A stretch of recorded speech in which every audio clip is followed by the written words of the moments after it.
Hello viewers, Sixwings here, welcome to Let's Play Rome 2 Total War Emperor Edition.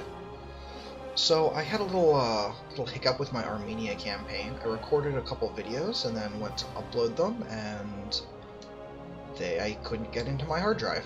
I guess my portable decided it just wanted to die, so I couldn't get the videos I saved, and now my Armenia save is further ahead than my videos are. So I figured that, coupled with how long it's been since the last time I made one of those videos, figured I might as well start a new Let's Play.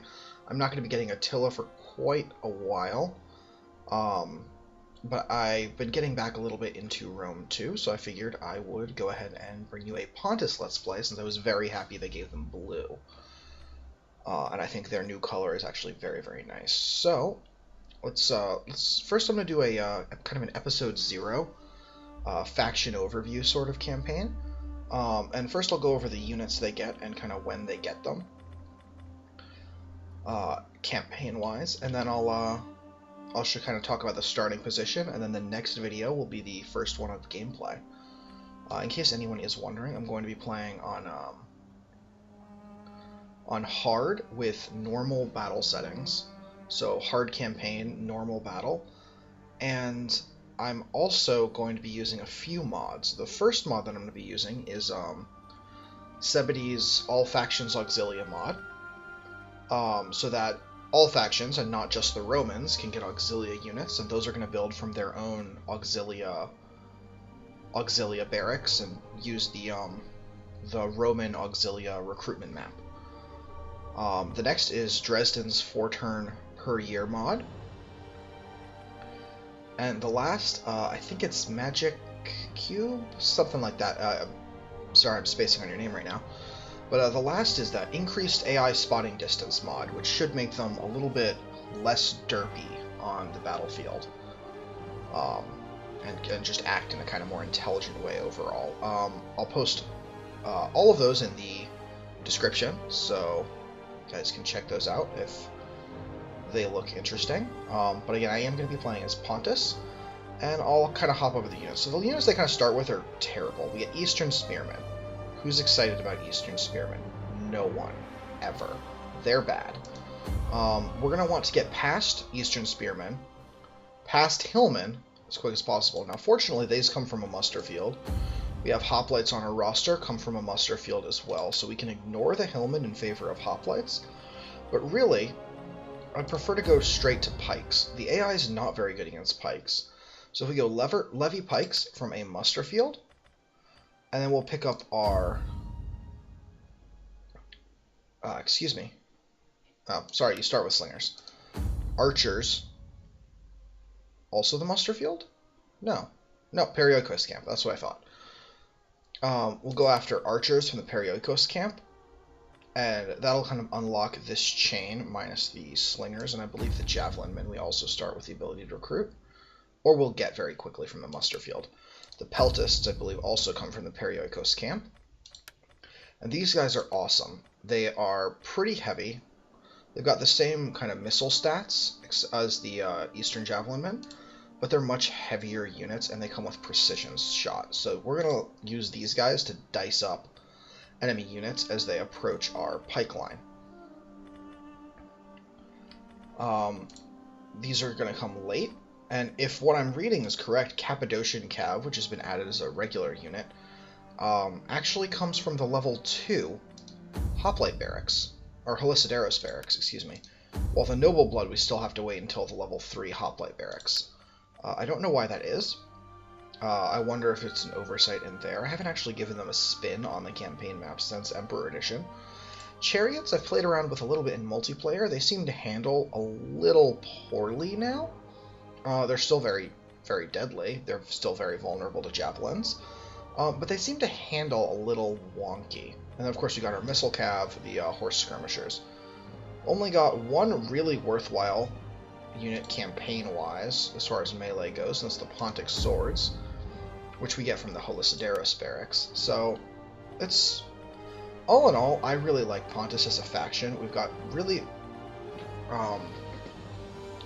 we've got quite good, not excellent, but very good skirmishers. We've got the Eastern quality archers, slingers, and javelin, which are all very good. And then we've got Pontic peltasts, which are a cut above. Go ahead and add in, not Rome, Macedon, because I know they have them. Regular peltasts. They're a little bit more expensive, but they're definitely a cut above. 9 missile damage. So we do have pikes. The bronze shields are going to come quite late at our royal barracks, which is unfortunate. So we're going to be relying on regular pikes to form the backbone of our army for quite a long time. Thoreo spears are as great as ever. They come from the hoplite barracks as well. So it's actually it's really going to be pretty good. We're probably going to transition from going from levy pikes either into regular pikes or Pontic swords as a backbone. Maybe depending what we're facing. And then we'll go from there. It's going to be good. I really like the roster. Good melee cav. We've got our token missile cav, chariots, shot cav. It's great. The faster we get off Eastern Spearmen and Hillmen, though, the better off we will be. So let's go ahead and go over here to the Eastern Empire's screen, where we can see our nice, lovely blue Pontus. We've got the commerce bonus. We're going to want to get that. Chimeria, who we start at war with up here, has 3 coastal provinces on the Bosporus. We're going to make taking those a priority. Excuse me. We also start at war with Cappadocia, who I'm really not very concerned about. We might see if we can take some money from them in peace, or just conquer them immediately. Trebizond over here is going to start friendly to us. Bithynia over here is going to be our ally at the beginning of the game. I don't know how long I want that to last. I definitely do want to conquer this and have all of these. The beautiful, beautiful Nicomedia, if I recall correctly. Also, we are going to want to consider that our ranged units do get 25% more ammunition, so that's going to make our Pontic peltasts amazing on the campaign map. And it means our slingers will actually never run out of ammunition, which is unfortunate. I'd really rather they finish their ammunition off as the last enemy is dying. That means they got all of their potential damage out there.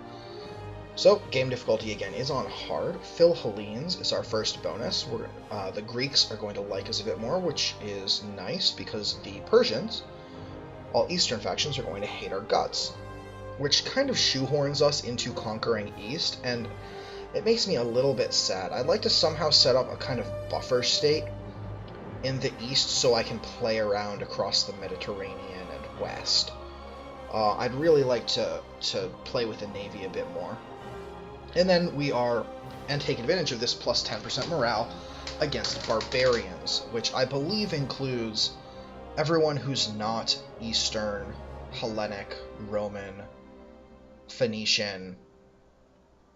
I think it's just everybody that has the barbarian town chain. So that would be the Nomads, the Thracians and Illyrians, the Germans, the Britons, the Gauls, and the Celtiberians.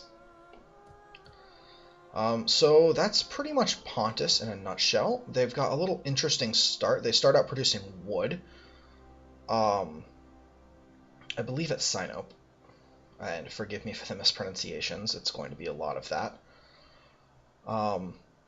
Yeah, I think that's pretty much all I have to say. They've got a really nice roster. No elite swords, which is kind of sad. But this isn't multiplayer, so you can get by without elite swords. And one thing I really considered doing is vassalizing Galatia. Maybe if I can just take Ankara and push them out, because they're very warlike. They'll go to war with someone else. If I can conquer this and then their last city and make them a satrapy or client state, I don't recall which Pontus gets, then I can recruit later in the game. I can recruit Galatian legionaries from them, I think. And I think that would actually be fantastic. Also, we're going to have the auxiliary system, so that might not even be necessary. Anyway, I'm going to go ahead and end this episode 0, and hopefully I will see you all in part 1 coming up next. Bye-bye.